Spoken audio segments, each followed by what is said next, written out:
Gue mau maulidnya mau ngasih makan aja hasil dapat. Wa qiraatil Quran, aduh ngasih makan tanggal tua umpama gitu atau belum cair. Langkah yang kedua wa qiraatil Quran, baca Al-Quran.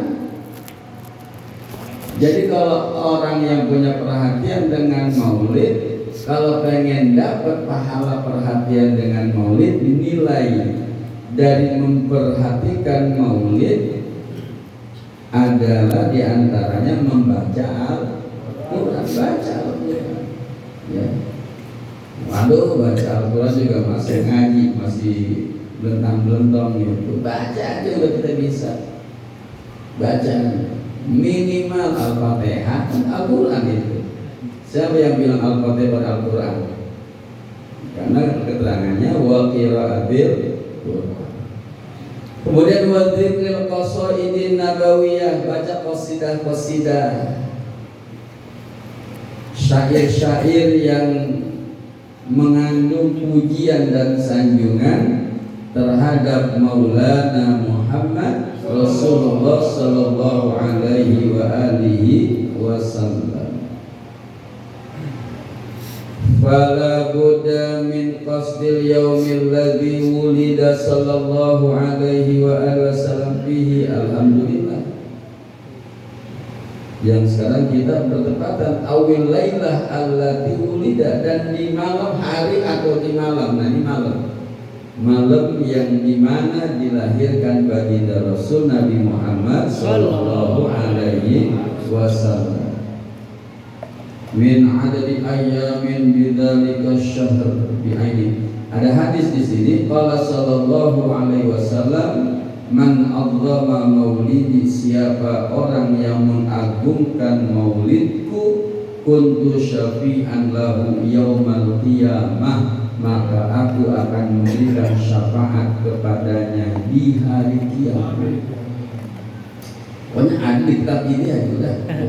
Ada yang bilang mau hadis apa, pokoknya ada di kitab ini hadis, orang yang mengagungkan maulid maka Nabi akan memberikan syafaat kepadanya hari kiamat.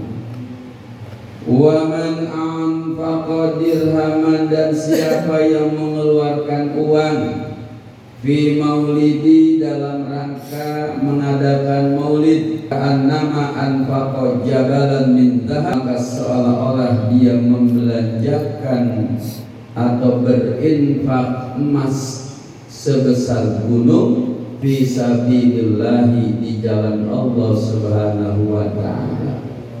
Orang yang berinfak untuk maulid seperak dua perak sesuai dengan kemampuan kita, karena ketika kita berbicara tentang ibadah, tentang sedekah, diantaranya ya sesuai kemampuan.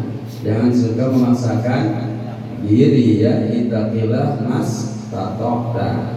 Kalau ayam ya suaranya ayam, kambing suaranya kambing, kebo suaranya kebo. Jangan sampai ayam bersuara kebo.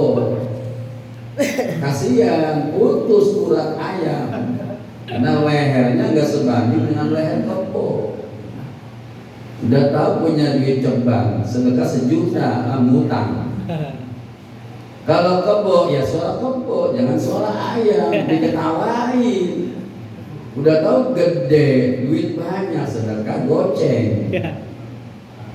Pengen surga, goceng pengen surga, pengen sapaan.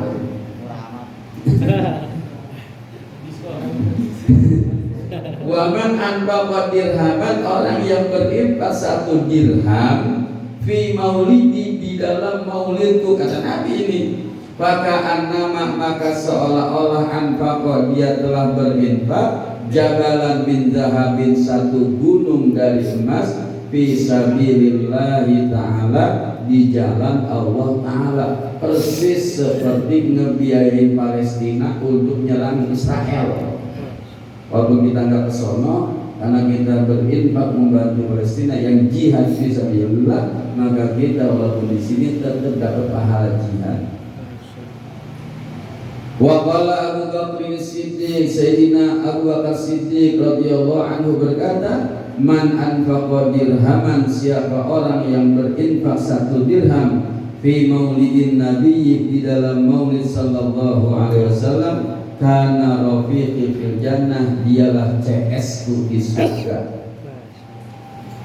Orang yang berinfak 1 dirham atau rupiah lah kalau kita, itu kata Bang tadi CS gua itu dari surga, CS gua, CS orang sidik. Di mana sama sidik di surga? Ya di surga berarti orang yang berinfak untuk maulid. Kalau CS Abu Lahab, naudzubillah, naudzubillah.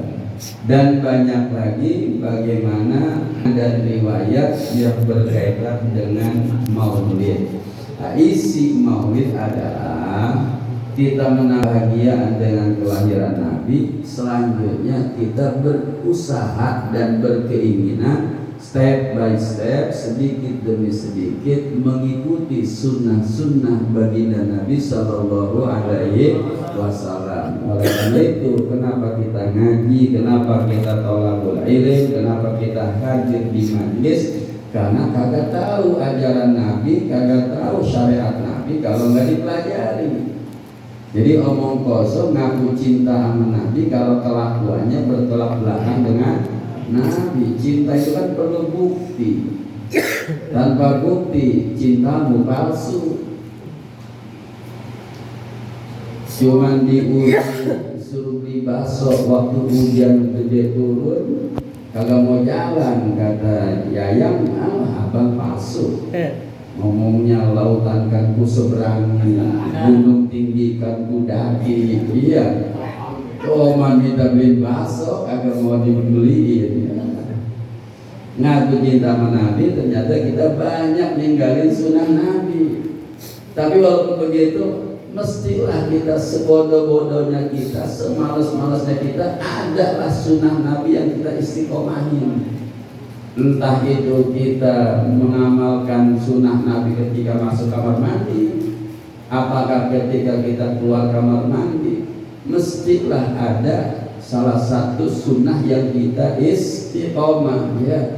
Karena orang yang model-model kayak kita, bagi saya, untuk 100% mengikuti Nabi, ampun-ampunan dah. Ampun dah. Karena masih terkurung oleh syahwat dan nafsu. Udahlah, la yudrakuluh wa la yudrakuluh.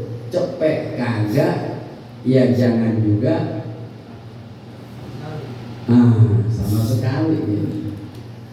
Udah orang mas sedekah 1000 kagak, ya cepet mah keluar. Ini mas 1000 kagak cepet. Artinya total nggak ada yang ngikutin sunnah Nabi. Tidur kagak nyunah, bangun tidur kagak nyunah, masuk kamar mandi kagak nyunah, keluar kamar mandi kagak nyunah ya bahasa kita. Kemudian pakai pakaian kagak nyunah.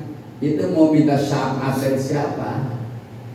Kan kita kan pengen ditolong sama orang, kan kita mesti kenal dulu.